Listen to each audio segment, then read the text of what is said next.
Are you ready to change your life, but don't know how to start?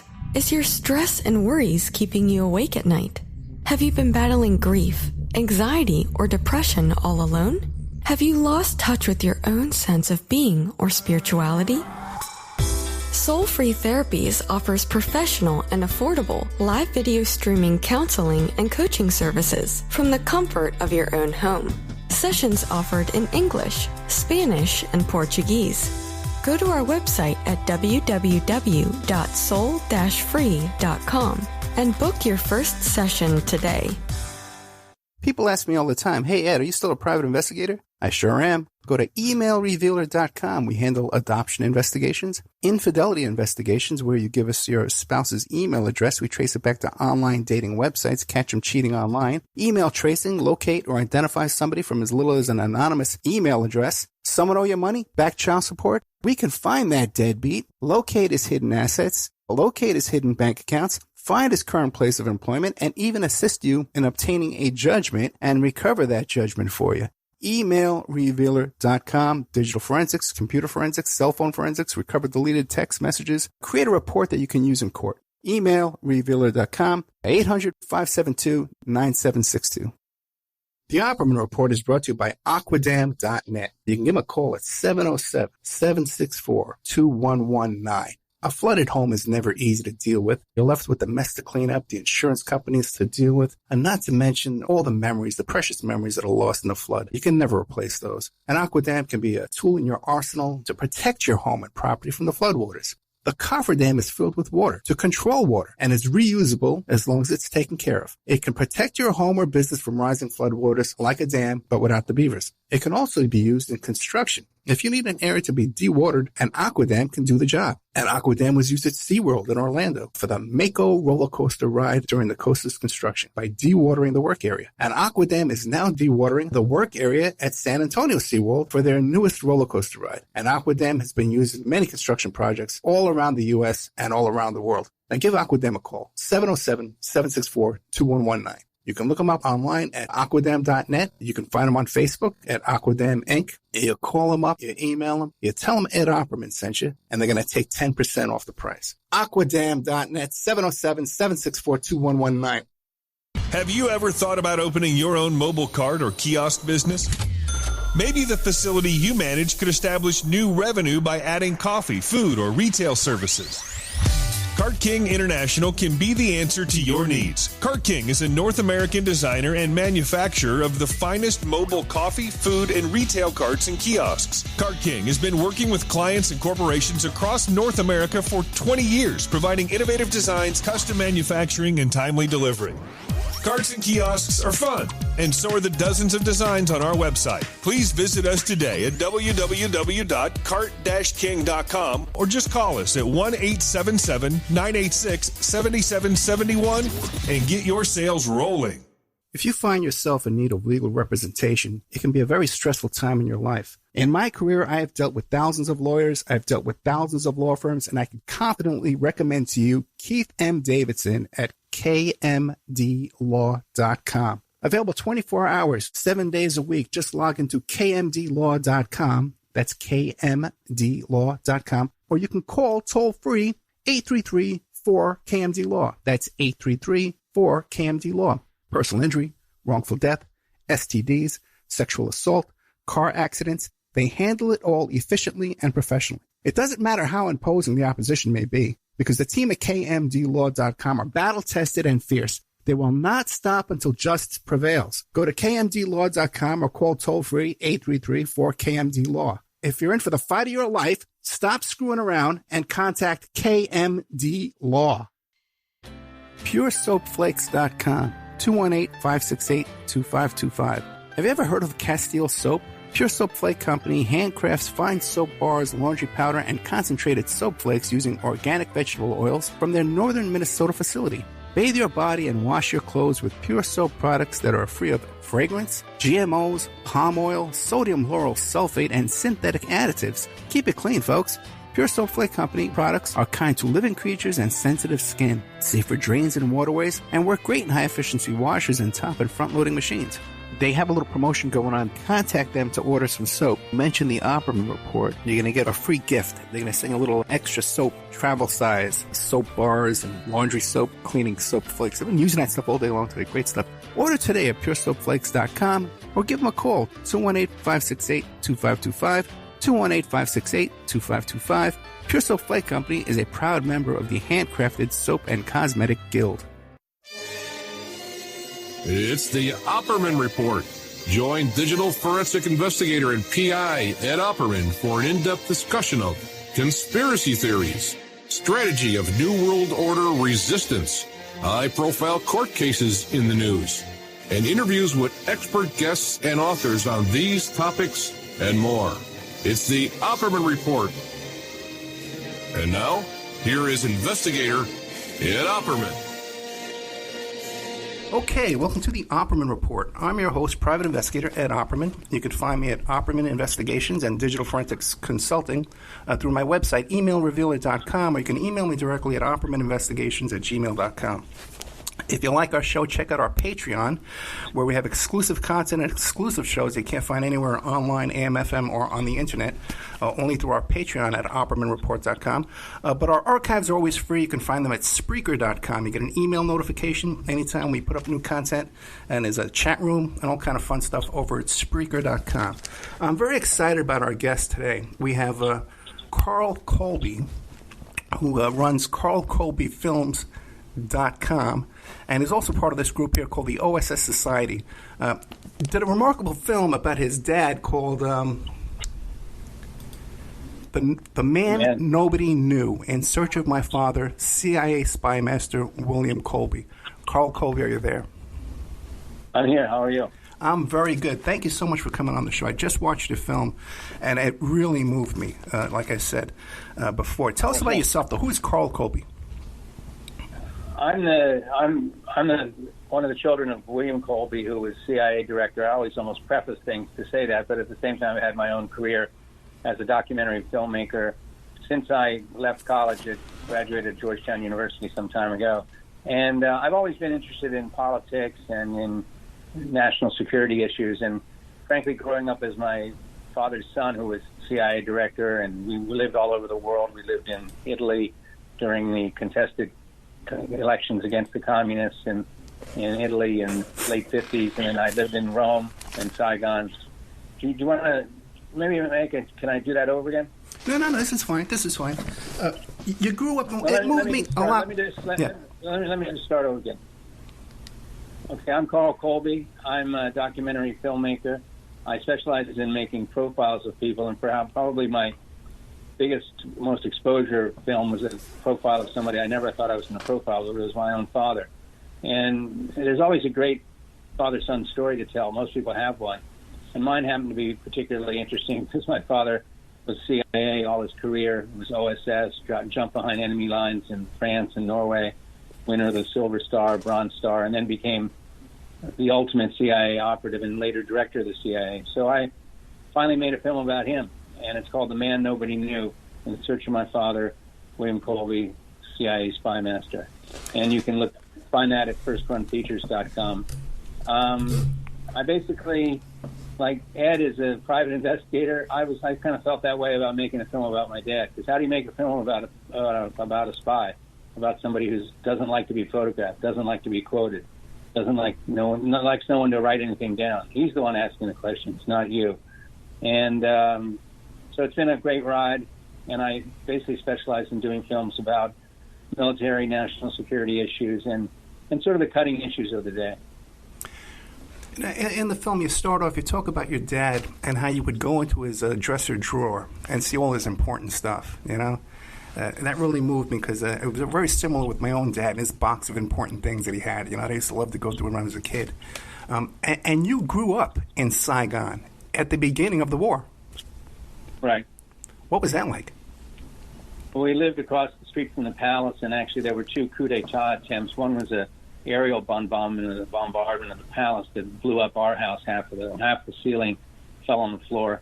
And you'd think that I would have been terrified, and my family would have been scared to death living there. But I remember after the bombing attack, I was at school, and they said, "All right, everybody go home early." And they all looked at me like, God, I wonder if his parents are dead, because they live right next to the palace, and everybody knew the palace had been bombed. And I went through the park collecting shrapnel, because I thought I'd do a little show and tell the next day at school about give a little report about the attack. And I walk into the house, and it's really quiet, dark, glass and plaster all over the floor. It was an old Art Deco house, and really the house was shaken to the core. And I was beginning to get a little worried then. And suddenly my father popped his head out from behind the dining room and said, hey, sport, good to see you. Come on in, we're having lunch, we're having pasta. And it was like, if he's okay with the way the world is, I'm okay with it too. How old were you? 10, 11. When you look back... He was a very cool guy. He was like, we all know people who when dread attack, when they get attacked, or when something really goes wrong, a lot of people freak out and, jump under the bed or start screaming. My dad would become the opposite. He would become cooler. Like his temperature would go down. He would look and observe. Like one time I was just walking with him in Saigon, and we were looking across the street, and he goes, what do you see? I said, what do you mean? He goes, what's different? And I said, well, actually, there's a guy who's been waiting a long time. He's kind of nervous. Looks like he's waiting for his bike to get ready, but it's not ready yet. And some other guy just came, dropped something off, and left. And then he looked at me and smiled and said, you're beginning to see. Do you think he wanted you to follow in his footsteps? There's no way you can follow in the footsteps of a CIA man. You can always become an analyst or another branch of the agency. I don't mean that as a dig. I have a lot of friends, actually, who were the children of the CIA, and they became CIA employees themselves and are terrific individuals, very smart, very bright. And but I just had to go a different direction. You can't repeat that act. So as a young boy, you looked up to your dad as a hero, right?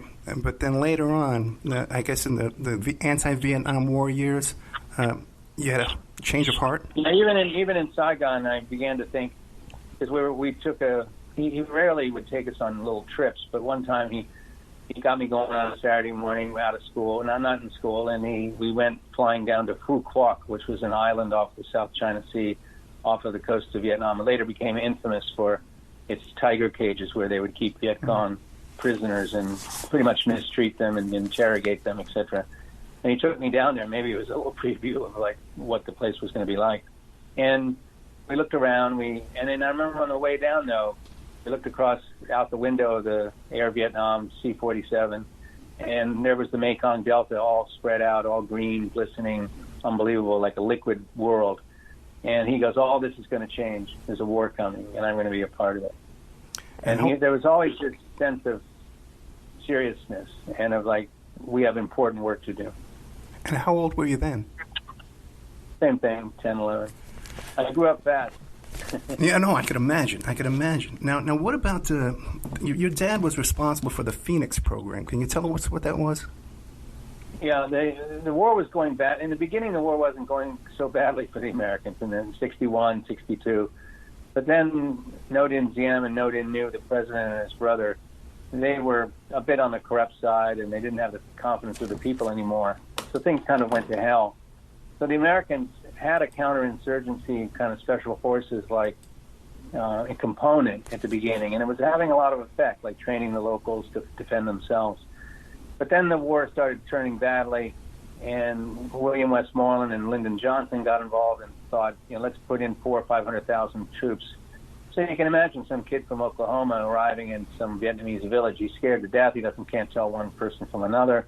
So that went really badly. And then my father convinced the president at the time, and he ran a program called the Rural Pacification, which was basically self-defense.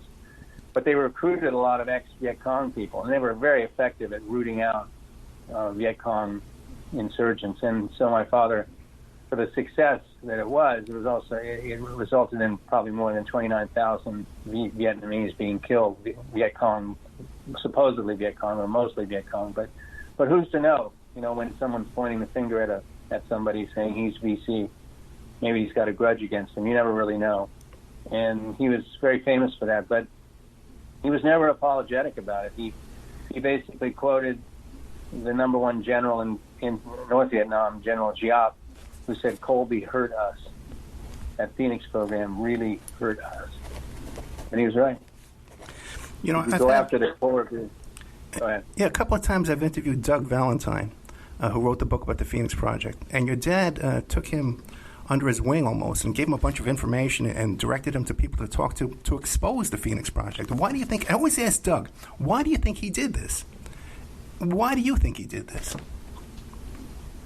You know, there's one thing about him that was very interesting. He, like when all the family jewels, the secrets of all the wrongdoing the CIA had engaged in, the 697 instances of really, you know, assassination attempts and things like that.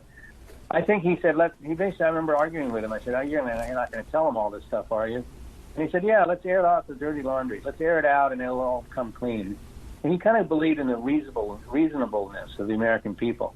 I remember telling him, forget that. They're going to barbecue you. You're going to be roasted. It's like throwing kerosene on the fire. But he didn't believe that. He believed that if you got the full picture, warts and all, then you'll make the right decision. So you would have open, frank discussions with your father about these topics? Oh, totally. No, I had a big family. We're all very fun and argumentative. I mean, I have two brothers, a younger brother who's an attorney and an older brother who was an attorney. And, oh, my God.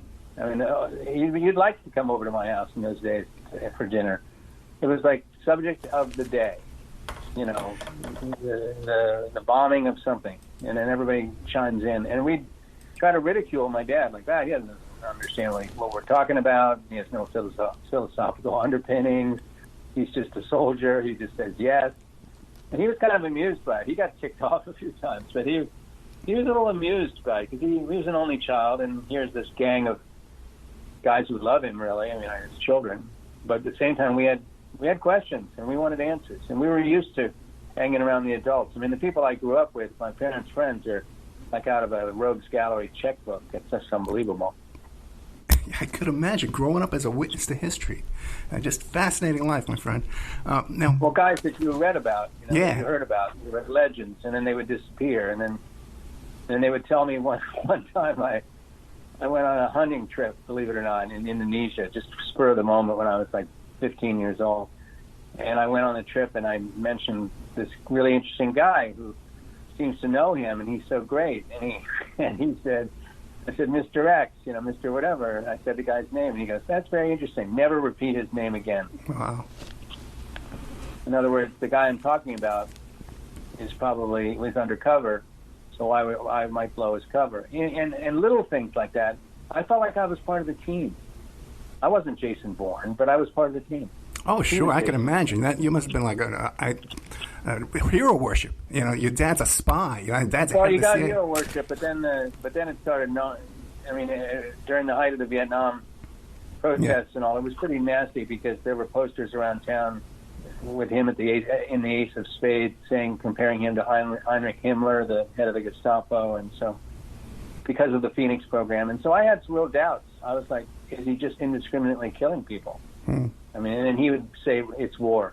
It's not a picnic. It's war. It's not pretend. At the same time, I thought, well, to what end? To what end? And then we lose the war, so what happens? But it's almost like he had the capacity to feel great empathy for thousands of oppressed people, seriously. But then when it came to his own family, it was like, he was kind of cold. Otherwise, he would have been a regular guy. My mother one time complained, he's not romantic. You know, why did I marry him? I could have married some fun guys who'd take me dancing at the country club. And I said, that's right, Mom. They would have taken you dancing at the country club. And you would have been the belle of the ball. And you never would have lived in Rome and Saigon and mingled with kings and princes and popes. And she said, you're right. How about the Watergate period? Because your dad was head of the CIA during the Watergate hearings. And what were the conversations? Well, he was head of the CIA. He was head of the CIA after the hearings, but he was. No, I correct myself. He was head of the CIA. Richard Helms was in the CIA, and then Schlesinger, and then my father.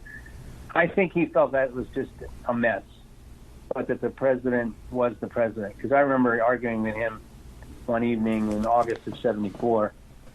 And I said, you know, Nixon is a crook. I mean, he's a liar. He's lying to the American people. He ought to be impeached. And he said, don't talk about your president that way. And I realized something, that my father wasn't like lockstep loyalist. My father had a chain of command.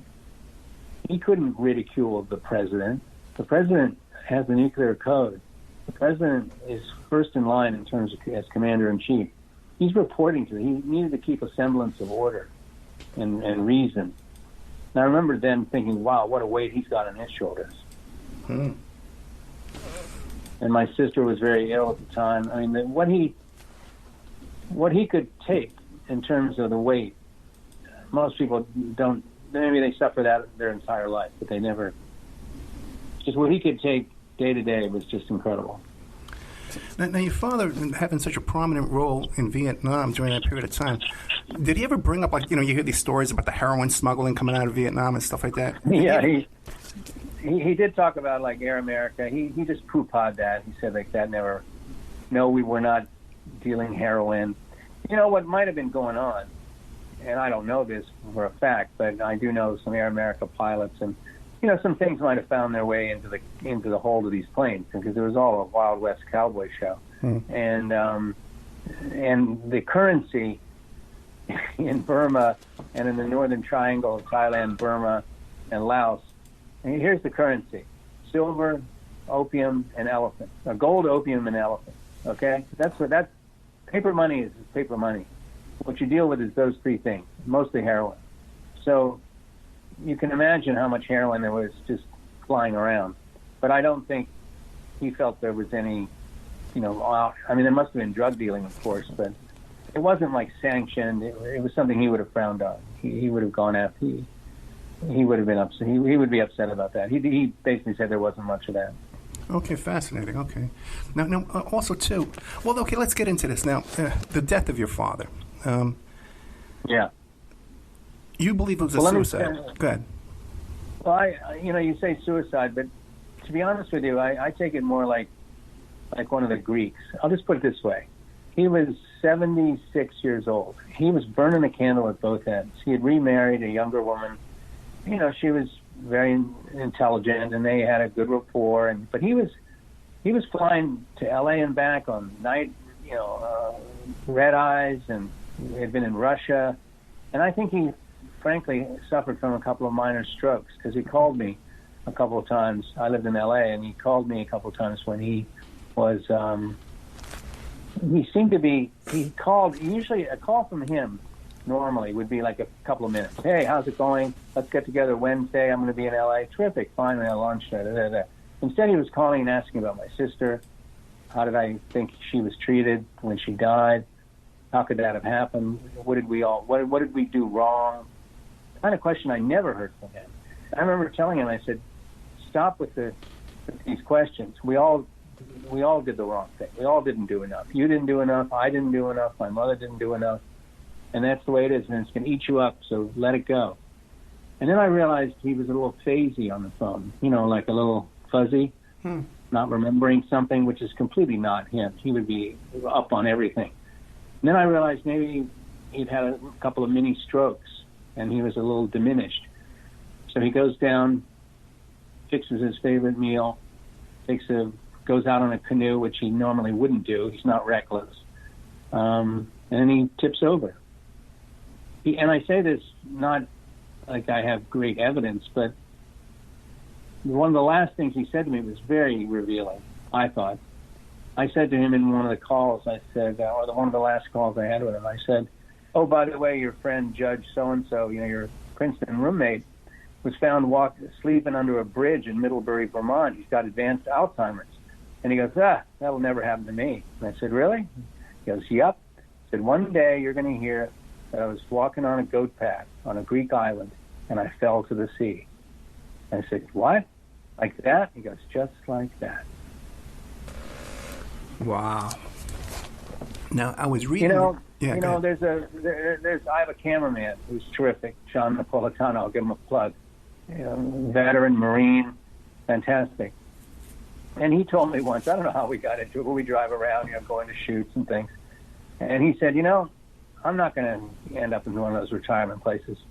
I'm going to go out to Wyoming and go for a walk in the woods with a pack. And as long as and I'll go as far as I can go. But if I get stopped, if I get wounded, if I get hurt, if I get injured by an animal, that's the way it is. Like almost Lakota Sioux style. Do you know what I mean? Hmm. Now, when I'm reading the reviews about the movie, though, your family seemed to indicate that you were estranged from your father, and they didn't agree with your assessment there. No, that's not true. Unfortunately, that was a guy, Ira Shapiro, at the Washington Post, trying to make hay. My stepmother didn't like the movie because she's not featured in it, and I didn't use her because, honestly, I interviewed her for 2.5 hours. I tried to use her, but it was interesting. She said things like that almost anybody would say about him. I don't mean to be mean. She just didn't have anything original really to say or anything revealing, and I was a little frustrated. And then as kind of an afterthought, I thought, well, I'll interview my mother. And she'd been kind of depressed. And I interviewed her once, and my cameraman turned to me and said, she is incredible. Yeah. And you saw the movie, and she becomes the star. And she's the one who sacrificed. And the second wife wasn't part of his CIA world. She came afterwards. So she objected to parts of the movie, but because she's not included. But then my family, we all get along. They don't like hearing the word suicide. But nobody that I know who is very serious thinks that he was killed. And I'll have to say, what did my dad say about killing one time? And I don't know how I got around to asking him this one time, but he said, if you really want to kill somebody, you don't go through some elaborate plot. You just kill him. You hire a Sicilian guy. He comes over. He's not in any American record books. There's no fingerprints in the United States. He obtains a gun. He shoots the person. He leaves that afternoon out of Baltimore, and he's back in Palermo. End of story. You don't go through some elaborate charade of a boat and a canoe and, all right, let's plant this here and plant this here. Things go wrong. The frogman, it's kind of these stories. Frogman, right? I mean, what's the point? Yeah. He hadn't been director for 20 years. I mean, did he have enemies? I think all of us have some enemies. And he probably had dozens of enemies, maybe old Viet Cong guys or disgruntled CIA people. But I just kind of doubt it, frankly. How did he feel about his successor, George Bush? It's a touchy situation because I think he personally acted like he got along with him and all, but he kind of thought he was a lightweight, actually. And I think he was removed. I discovered later that my father was really hurt and angry, really, about being dismissed from the CIA by Ford and then Bush coming in. It wasn't really against Bush. It was more like he didn't want a political person in there, and he got the ultimate political person who built the Bush dynasty, and that was the beginning of it. I think he wasn't a member of the club anymore. Can you imagine how exclusive the club is? 18 people who have these secrets every day, who read the president's brief, who know everything that's to be known. And suddenly, nope, your name's off the list. Who's calling? Yeah, that must be devastating. Yeah. I mean, it'd be like in Hollywood if you suddenly had some horrific problem, some exposure problem or some scandal, and then nobody will talk to you again, ever. You're out. In the foreword to the book, the Franklin cover-up with John DeCamp, he says that this investigation never would have taken place if it were not for Bill Colby. Did your father talk to you about investigation? Yeah. Which investigation? Well, the whole Franklin cover-up situation with John DeCamp, Senator John DeCamp. I don't know that. Oh, you don't know about that? John DeCamp? Yeah, it's Senator John DeCamp. Yeah, the Boys Town and all those kids being molested at Boys Town and Lawrence King, the blackmail and stuff, Craig Spence. No, he never talked to me about that. I don't know anything about it. Okay, we'll have to send you the book, yeah, because according to John DeCamp, after talking to Colby, that's what got the whole thing rolling. Well, a lot of people fix on my father because, to be honest with you, he would talk to anybody. I mean, literally, not like in a nasty way, but he was very curious. He wouldn't charge anybody. He wasn't suspicious. If anything, he was open to everybody. And he had everybody come over to the house. And even Oliver Stone, who ended up accusing him and 2,000 people at the CIA of killing Kennedy. And I think my father finally shoved him out the door. Like enough for the conspiracy theories, Right. 100 people can't keep a secret. Do you think 2,000 people can keep a secret? No. Gotcha. Oh, this might be a good time to take a commercial break. We are here today with Carl Colby. You can find his website, carlcolby.com, carlcolbyfilms.com. But also, too, he's involved with this osssociety.org, where they're doing a bunch of films called Operation Overlord and Call Sign Chaos, which are getting a lot of play in the media there. So check out osssociety.org. We'll be right back with more of Carl Colby after these messages. And now a word from our sponsors. OppermanReport.com.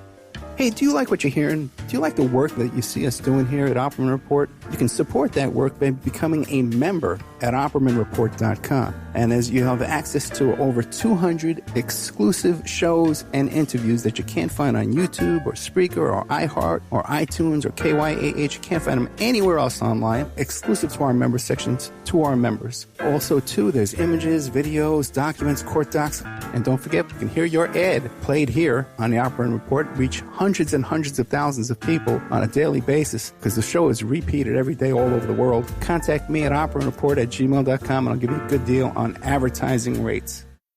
Have you ever thought about opening your own mobile cart or kiosk business? Maybe the facility you manage could establish new revenue by adding coffee, food, or retail services. Cart King International can be the answer to your needs. Cart King is a North American designer and manufacturer of the finest mobile coffee, food, and retail carts and kiosks. Cart King has been working with clients and corporations across North America for 20 years, providing innovative designs, custom manufacturing, and timely delivery. Carts and kiosks are fun, and so are the dozens of designs on our website. Please visit us today at www.cart-king.com or just call us at 1-877-986-7771 and get your sales rolling.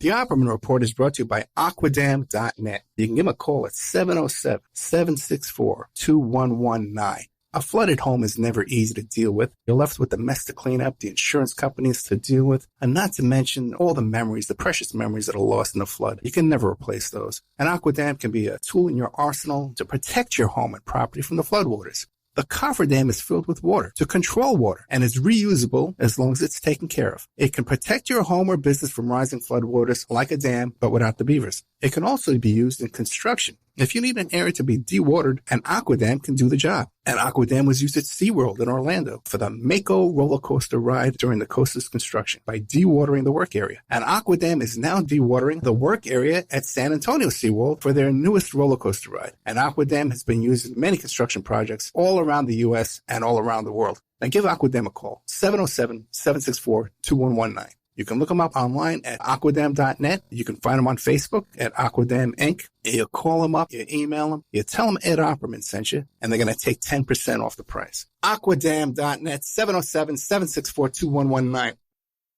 Are you ready to change your life, but don't know how to start? Is your stress and worries keeping you awake at night? Have you been battling grief, anxiety, or depression all alone? Have you lost touch with your own sense of being or spirituality? Soul Free Therapies offers professional and affordable live video streaming counseling and coaching services from the comfort of your own home. Sessions offered in English, Spanish, and Portuguese. Go to our website at www.soul-free.com and book your first session today. If you find yourself in need of legal representation, it can be a very stressful time in your life. In my career, I have dealt with thousands of lawyers, I've dealt with thousands of law firms, and I can confidently recommend to you Keith M. Davidson at kmdlaw.com. Available 24 hours, 7 days a week. Just log into kmdlaw.com. That's kmdlaw.com. Or you can call toll-free 833-4KMD-LAW. That's 833-4KMD-LAW. Personal injury, wrongful death, STDs, sexual assault, car accidents, they handle it all efficiently and professionally. It doesn't matter how imposing the opposition may be, because the team at kmdlaw.com are battle-tested and fierce. They will not stop until justice prevails. Go to kmdlaw.com or call toll-free 833-4KMD-LAW. If you're in for the fight of your life, stop screwing around and contact KMD Law. PureSoapFlakes.com, 218-568-2525. Have you ever heard of Castile Soap? Pure Soap Flake Company handcrafts fine soap bars, laundry powder, and concentrated soap flakes using organic vegetable oils from their northern Minnesota facility. Bathe your body and wash your clothes with pure soap products that are free of fragrance, GMOs, palm oil, sodium lauryl sulfate, and synthetic additives. Keep it clean, folks. Pure Soap Flake Company products are kind to living creatures and sensitive skin, safe for drains and waterways, and work great in high-efficiency washers and top and front-loading machines. They have a little promotion going on. Contact them to order some soap. Mention the Opperman Report. You're going to get a free gift. They're going to send a little extra soap, travel size, soap bars and laundry soap, cleaning soap flakes. I've been using that stuff all day long today. Great stuff. Order today at puresoapflakes.com or give them a call, 218-568-2525, 218-568-2525. Pure Soap Flake Company is a proud member of the Handcrafted Soap and Cosmetic Guild. It's the Opperman Report. And now, here is investigator Ed Opperman. Okay, welcome back to the Opperman Report. I'm your host, private investigator Ed Opperman. We're here today with Carl Colby, CarlColbyFilms.com. We're talking about his movie mostly, The Man Nobody Knew, In Search of My Father, CIA Spy Master William Colby. I don't know if you're breaking any laws, but he just admitted some stuff to me off the air a minute ago. I'm digging through his dad's briefcase, man. My God. What was that like? I can imagine. What was that like? It was really special. And like to have a dad that you knew, you thought you knew what he was doing. Then you realize you don't know. Huh. Are you being lied to? Little lies? I'm sure I was lied to with little lies, just to put me off the scent. But then other times it's like he was using me as a sounding board. What do you think of whatever? Sport. And, what do you think of that? It's almost like he was bouncing an opinion back. I remember once he told me we're like a $30 billion black budget operation that produces a newspaper every day with an audience of one. And it better be good. It better tell the story truthfully and interestingly and so that you catch on. It was just really an unusual father-son situation. It also made me unafraid of any man, business-wise or socially, of any adult. I never was nervous. Because who could compare to my dad? Right. Now, let me ask Even though my dad was a very quiet, son, he had Ray-Bans and things like that, but it was like milquetoast attitude, little glasses, Mr. Nice Guy. He'd be the last guy you remember at the party last night, but he wouldn't forget you. He would have been spending the whole time asking you questions. Who is Opperman? How did you like Vegas? Who'd you know in Vegas? Oh, that's great. Yeah, did you know whatever? And then you remember thinking, wow, I had a great conversation with that Bill Colby. And then he'd say, I had a great conversation with Ed. You told me all kinds of stuff. Yeah, I know, yeah. Excellent. And then you'd go to bed thinking, God, that Colby guy was really interesting. But you'd say to somebody that you're close to, you'd go, I don't know anything about him. Yeah. It was like living with a professor teaching you all these tricks there, man. Let me ask you a question about yourself, though, because the stuff where you did a film about Bob Marley, or there's this internet rumor about your assassinating Bob Marley. How would you like to clear that up? That's really that makes a lot of sense. Yeah. No, I was part of a team that we made a movie on Bob Marley for Chris Blackwell, who was the owner, still the owner of Island Records, and Bob was shot the night we got there, and was, who knows what it was, a gambling debt or whatever. But I ended up spending the weekend with him, and nobody knew that I was the son of a CIA guy. And then he died 12 years later, and some suspicions were that I gave him a set of soccer boots that had a poison dart in it or something. I mean, first of all, let's back this up. You're a private investigator. Yeah.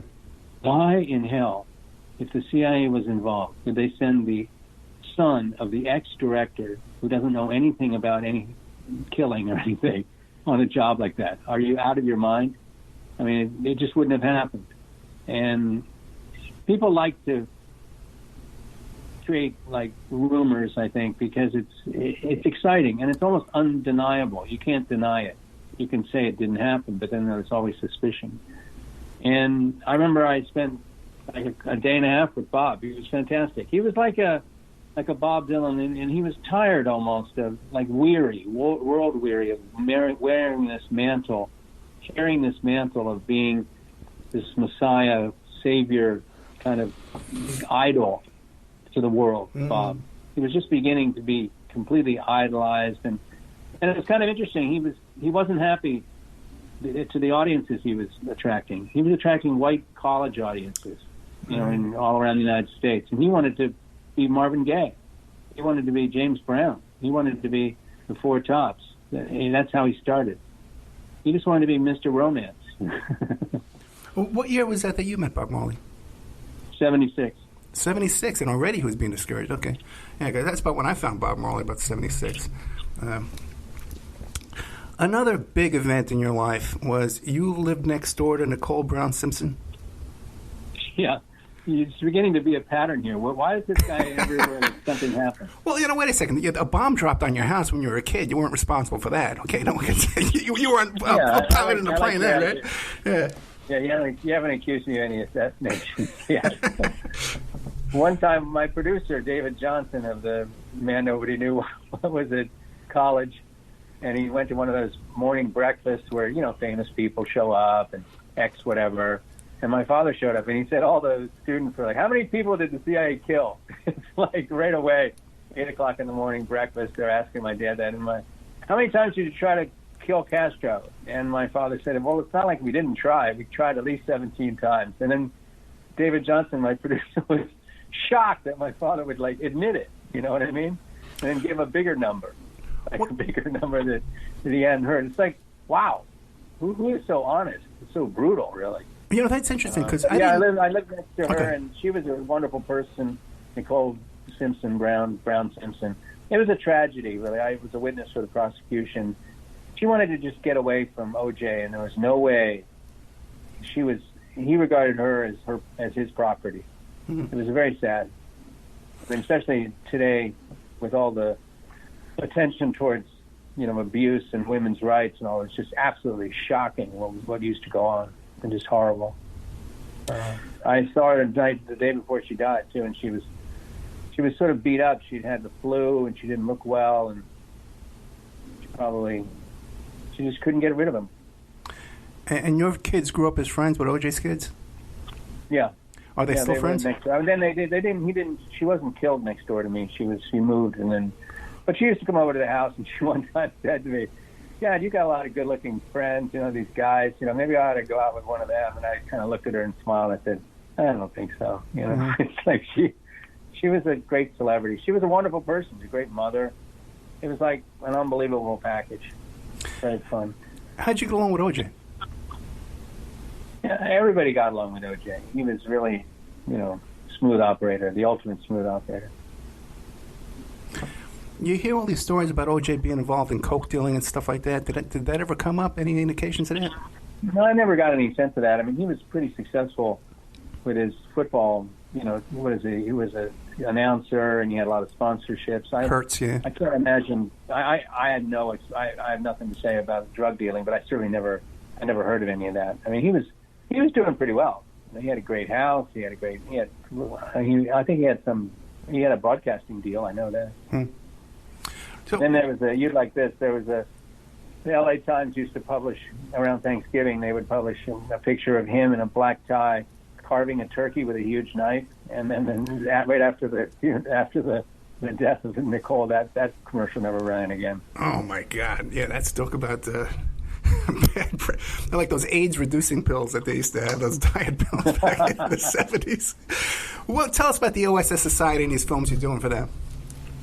Yeah, I've been really having a fascinating time. I have a great friend, Charles Pink, who's opening a new museum in a couple of years out near Dulles Airport in Washington, in Northern Virginia, called the the National Museum of Intelligence and Special Operations, and it'll be full of exhibits and interactive displays. And so I've been going around interviewing people and making films about World War II, and so this film, Operation Overlord, has been getting a lot of play.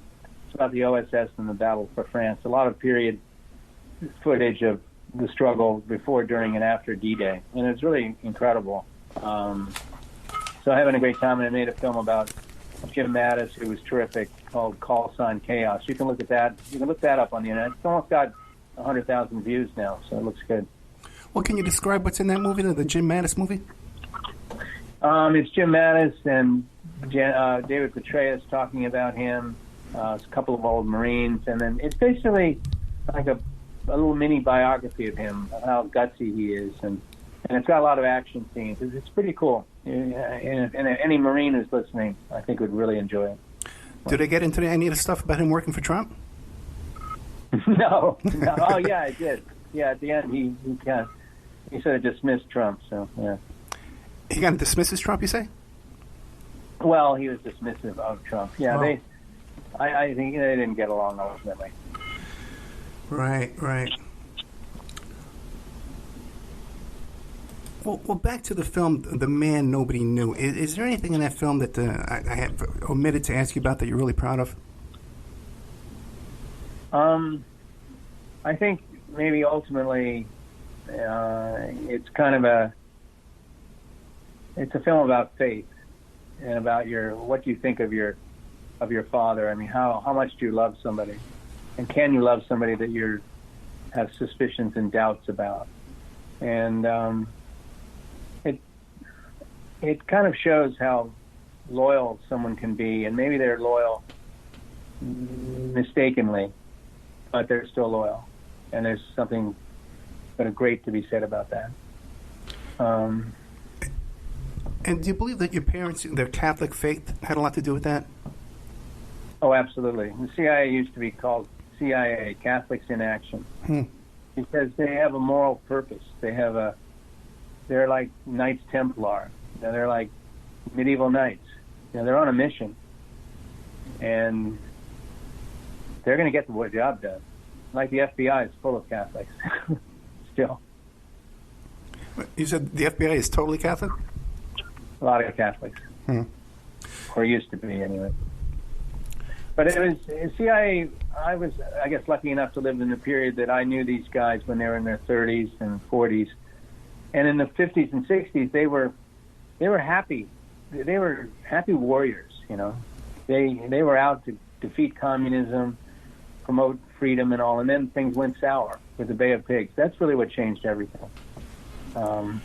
And then it wasn't fun anymore with Vietnam and all that, all the nastiness and torture and all the nasty stuff that started happening. Yeah, I was fascinated to learn that your dad wasn't aware of all the Cuban assassination attempts until he became CIA director. Yeah, he wouldn't have been poring over all. I mean, he would have known about the major things, but like Castro in Cuba wasn't his beat, so he would have known something about it, but not much. But he did know about some of the technology and all, which is incredible, like the Glomar Explorer. That's something that some of your listeners should look up. About Howard Hughes was hired to build a mining vehicle, basically a ship to go to mine in the middle of the ocean. But the mine that they wanted to get to was actually a Russian submarine that had sunk in like more than 12,000 feet of water, and they pulled it up. They pulled up most of it, and then it fell apart. It supposedly fell apart. Well, what do you think? It's an incredible story. I mean, the whole area of like near Las Vegas that you lived in, Nellis Air Force Base and Creech and all, it's just incredible. All the technology and all the. I mean, imagine what's going on. That's where drones were perfected, and imagine what's happening in the world of drones. They're big and they crash and they send out Hellfire missiles and a whole cafe blows up. Well, that creates a lot of collateral damage. Nowadays, why wouldn't there be a little toxin-borne drone, like the size of a mosquito, that takes out some mullah somewhere? And gee, wow, he has a bad case of flu. He died last night. Who knows how that happened? And do you think that technology exists today? Absolutely. I think that's the way things are moving, actually, because it's deniable. Look at the Russians with the misinformation and the campaign. They're masters at that. And also toxins, they actually use plutonium. I mean, it's incredible. Yeah. I mean, who else owns those materials? Just that alone would point the finger at them. You can't go to the CVS drugstore and buy plutonium. So. Now, you've been a witness to history, okay, sitting around the kitchen table, peeking in your dad's briefcase. Well, what do you think about our country today, where we're headed? Well, I'm a little sad because I feel that America is really two things. It's very loyal and very strong and very devoted, and like half the Americans people are like that. And the best thing I can say about the other half of people is that they want reform. They want righteousness. They want us to be right. They want us to be morally correct and to have a sense of justice. And it's very hard to do both. We used to do it in World War II. We did it, and the interviews I've been doing with some of the pilots and some of the old OSS agents are just incredible. You know how brave they were. I mean, these bomber pilots, 22 years old was the average age of a B-24 bomber. 22 years old. 22! And they're flying these suicide missions, basically. It's incredible. So I feel empathy for anybody who wants to reform society, and I think my father would kind of express the same sentiment. At the same time, be loyal, be right. You know, try to defend the institutions we have, and don't tear everything apart on the road to justice. So if your dad was alive today, would he say, we'll support your president no matter what, or would he say, this man has to go? No, I think he would be very much reform-oriented. That's air the dirty laundry, especially, yeah. That's what he was about. When it got tricky for him, he basically reverted back to what he was when he was a Columbia Law student. He was a Roosevelt guy, 100%. He wanted to. He worked for National Labor Relations Board. He was righteous. He wanted to do the right thing. Well, Carl Colby, we're just about out of time. What would you like to leave us with? Well, maybe go and have a look at The Man Nobody Knew, of course. But if you look at Operation Overlord, my father's in that film, and guys like him. And maybe it'd be interesting just to watch that film, especially that one about D-Day and the OSS, and see the women as well. There are many women involved, and the diversity of talents and races and all that were involved in World War II. We were all allies. We were all together, and that comes through in that movie. And it'd be nice to get a look at that and see it through to the end. It's only 15 minutes, so. Well, The Man Nobody Knew. Yeah, The Man Nobody Knew, In Search of My Father, CIA Spy Master William Colby. That's available on Prime, Amazon Prime. If you have Amazon Prime, you can watch it for free right now, and I would really recommend it. Where can we catch these other films, Call Sign Chaos and Operation Overlord? At the OSS Society, OSSSociety.org. And you can watch them for free there? You can download them for free? Oh, absolutely. Excellent. Yep. They're on. They have their own. We have our own YouTube channel promoting them. So.